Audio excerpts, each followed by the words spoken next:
I think today was the worst we've ever played on a first map. I think in the other series, like, at least we've been somewhat competitive, but today we were just, like, really quiet. I think that was the biggest thing. I mean, I think him and Othboss are, like, clear cut the best 2 duelists in America right now in the current moment. Like, their level of performance in this, like, 5 weeks we played so far have been I don't think anyone's even really close to them. Hey guys, this is Pedro back with another interview covering VCT America Stage 1. This time I'm accompanied once again by Vanity, the IGL of C9, who are coming off of a win over Furia at the end of their week 4. And so, Vanity, thank you so much once again for taking the time. And yeah, like as I said, taking down Furia, but not in the way that most people expected it. It took some time, but you guys were able to get it done. So, I mean, just walk me through exactly how that kind of series transpired from your POV. Um, first map, we suck. I don't know what's wrong, what's the issue. We've tried a lot of different things. Obviously, we have to keep trying new things to figure out something that works for us on map 1, but we're, like, a completely different team and, like, after the first map, pretty weird, I guess. Like, I've never been on a team that's this, like, poor on first map. Like, it's not, like, a big deal if, like, we keep losing first maps, but it's, like, the fashion that we're losing. It's very, like, uncharacteristic of how we play normally. Um, yeah, honestly, I have no clue why we suck at first map, but at least we managed to just close out in second and third on most of these series.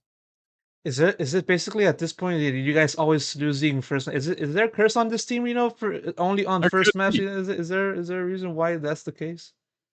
There could be a curse. We might need some holy water or something. I don't know, but yeah, it's we need to fix it because it's definitely hard winning second and third map like all of our series so far.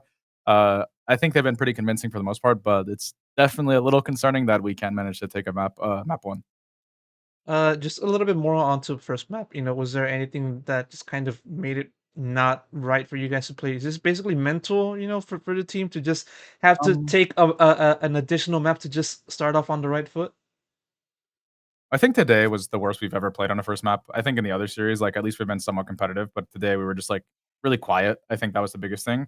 Usually in first maps, we're, like, missing, like, just kills or, like, timings or something, but today we were just, like, really off in general. Like, nothing felt like it was working, and they were just, like, owning us. Like, we lost, like, 3 or 4 1v2s to them, in a bunch of advantageous situations, not even including the 1v2s. We were just up a lot of numbers, and we would just manage to find a way to lose it. So it's definitely concerning, but at least we managed to clean it up for the second and third map. I'm happy with that. But first map, I have no clue how to fix it, but we're gonna keep trying.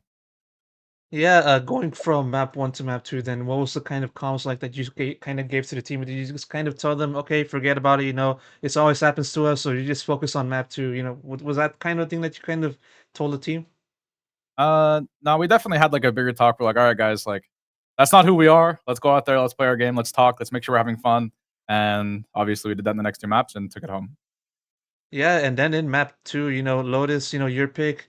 I mean, you already touched upon, what went right for this team, but more going into it, what were the kind of thing that you guys kind of looked at in your game, both in and out of the server, mentally wise as well, that kind of just now flip the switch for the better for you guys. I think the main thing on map two is we just tried to emphasize like just having fun. On first map, we were pretty like dead communication wise, and second map, we are just like running at them, like having fun. Like someone throws, whatever, it happens. Not trying to like dwell on it too much because it's gonna happen. Making sure people are confident in like their own style and like what they like doing, because that's something we embrace. Is like just play the game how you know how to play it. Yeah, I think that's about the best way to summarize it. Yeah, and then map 3, in bind, it's a map that, coming into this series not really been a good map for you guys, as a collective, but just walk me through exactly how map 3 just kind of continued the momentum of Cloud9 and just helped you guys take home the W at the end of the day. I know the results haven't really gone our way on buy-in so far, but I think it's definitely one of our better maps. I think like similar to like Icebox against Leviathan, like they like 13-6 us, but it's like we know we're good at the map and we just like played really horribly.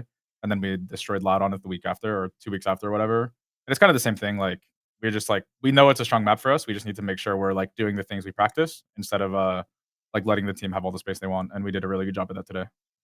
Yeah, and of course, when it comes to looking at Cloud9, of course I'm gonna have to talk about, the Star Duelist and Oxy. I mean, another day, another pop off from him, another a very good performance, from him. I mean, you already sort of touched upon it with Riv back in the stage for the post match interview, but I mean, talking about Oxy, I mean, I'll just put it, Kurt. concise, short. How much do you love that guy? A lot. He's really incredible to work with. I'm happy to get to play with him. I mean, we've only been teammates for about 7, 8 months, but it's really incredible to watch him grow as, like, a player and a human. I mean, looking at his continuation of form, throughout the season, as of now, coming into this week, Oxy ranked himself as like one of the top rated players per VLR, and I also believe that he also is in top two in terms of ACS, in terms Yeah. of duelists, and yeah, like. Just looking at him, how much has he been able to just stand out from the rest of the other players in this league, not just from this T9 squad, but more so just the rest of the league. Just given his current form.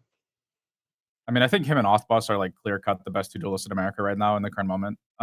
Like, their level of performance in this, like, 5 weeks we played so far, and I don't think anyone's even really close to them. I think those 2 are incredible players. They're a little different in play style, but, very, very good players, and it's great to play with. I really love Oxy. Interesting you brought that up. Exactly what makes it different with Oxy. Looking at him and other players, such as Aspas, as you said. I would say the biggest difference in Ospas and Oxy is Ospas has a lot more experience, so he understands when he needs to slow down and like take fights that are more favorable for himself, and that's something we've been working with Oxy on a lot because sometimes he does just go too fast or like alone. So that's definitely the biggest thing we've been looking to work on, and it's improved tenfold since we picked him up like 6, 7 months ago. Uh, Incredible like learning on this kid. It's honestly like insane how well he like processes like information. But yeah, that's definitely the biggest thing is I think Oxy is, like, always, like, on, like, full throttle, run it down, and Ospas understands that sometimes you have to, like, slow down and win the round, but, it's a work in progress, and he's making a ton of progress. Oh yeah, for sure. And the same can be said for the rest of the team. Coming into this week, you guys were still reeling from that loss to 100 Thieves, and I just want to know how was the approach, for you in just trying to help this team recover, bounce back, from the end of Super Week last week, for this week. And we kinda just brushed it off, like, we played really uncharacteristically bad, whether that's due to the, like, back-to-back match days or, like, 1 day off or whatever, like, the day we had off, like, no match, we could only find 1 scrim, like, there was just nobody playing, like, even didn't matter who we played. There was only 2 teams offering, and one of them was the team we were playing, so it's like, obviously, you can't scrim them, and then, yeah, I mean, we just played poorly, whether it's, like, the lack of preparation or whatever, or burnout, we're not sure because we were on, like we didn't take, like I think we're 2 weeks straight, like, 16 days roughly or something, so that could play a part of it, but I think overall we just played poorly. I'm not sure exactly what to like point it towards. How much did that then kind of affect, your performance, as the IGO calling rounds and just having to work with the team, that's not in its form, at that time, but also while trying to steer it to just kind of put it to that desired level. How difficult was that? Um, I don't think it was too difficult. I feel like all of us were really off in that 100 Thieves match. Like none of us were on. Like Oxy played pretty decently individually, but the rest of us were just really, really off. Like we were really quiet, which is uncharacteristic. And we made sure that once we started practice for our match against Furia, that we kind of emphasized the communication aspect of our team, and we improved that at a ton. Yeah, and I want to steer a little bit back into maps, but more so specifically into map pool. It's I would say it's a pretty up and down kind of thing when it comes to looking at Cloud9's map pool. Doing well, recovering in bind, struggling in a sense. And just not having as impressive records, in Lotus and stuff compared to the other teams. That said, how do you kind of look at the team's development of their map pool in a season such as this, where everything's just kind of fast paced, everything's all quick, and just there's not much time to kind of like innovate and just kind of form any strategies around maps and stuff like that. I mean, we're really confident in our map pool. I mean, Ascent was one of our better maps in practice. We just haven't been able to play it well in the matches. Like translating it has been difficult for us.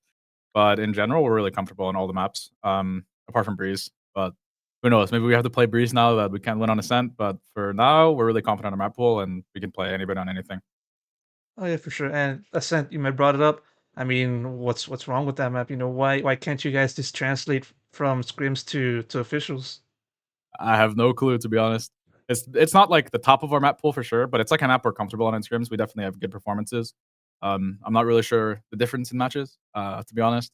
Like, we played it against Loud, we looked pretty good, and then the last 2 times we played it, we've looked horrible. Like, there's no other way to put it. Um, it's definitely something we need to continue to work on, but I don't think it's as bad of a map for us as it seems on the outside, just going off of, like, how our results are in practice, so we just need to figure out how to translate our ascent into the stage. Yeah, of course, and I want to cite a little bit from our past conversation during kickoff, and back then you were talking about how you were playing in the initiator role in that previous version of the team, and now you were kind of struggling on that facet, and now looking over into this version, you return to the controller role, you returning back to playing those agents with the addition of Moose and Rooney and stuff like that. I just want to know, like, from that point on in kickoff when we had our conversation up until now, how do you kind of look at your transition back to your to the smokes run? How and what do you think was the biggest issues from that previous role that you kind of had to tweak and then helped you do well so far in your current role? I think just playing controller allows me to be, like, alone a lot, and I think I'm very good at processing, like, information on when I should be doing certain things. And on initiator, you're not allowed to take space solo a lot of the time because of how valuable you are to your team. I think the controller role just, like, allows me more comfortability as an individual. I think that's definitely the biggest thing. Like, I was not super uncomfortable on initiator, but definitely feel a lot more comfortable in smokes due to, like, there's the play style you get to have. Mhm.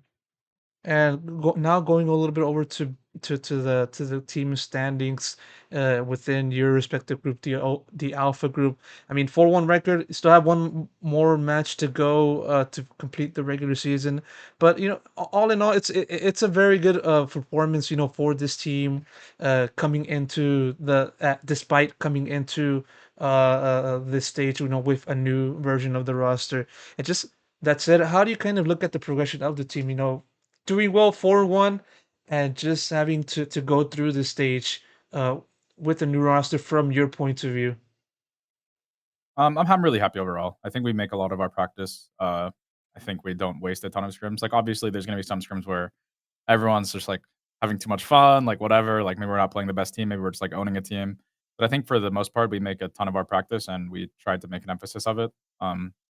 Obviously, not every scrim is gonna be super productive, but for the most part, we tried to get a lot out of the scrims, and I think we've done a great job at that so far. So we need to keep that up if we wanna have a chance at making Shanghai. And now back towards yourself, IGL just having been able to lead this team, to have a pretty respectable showing in stage one so far.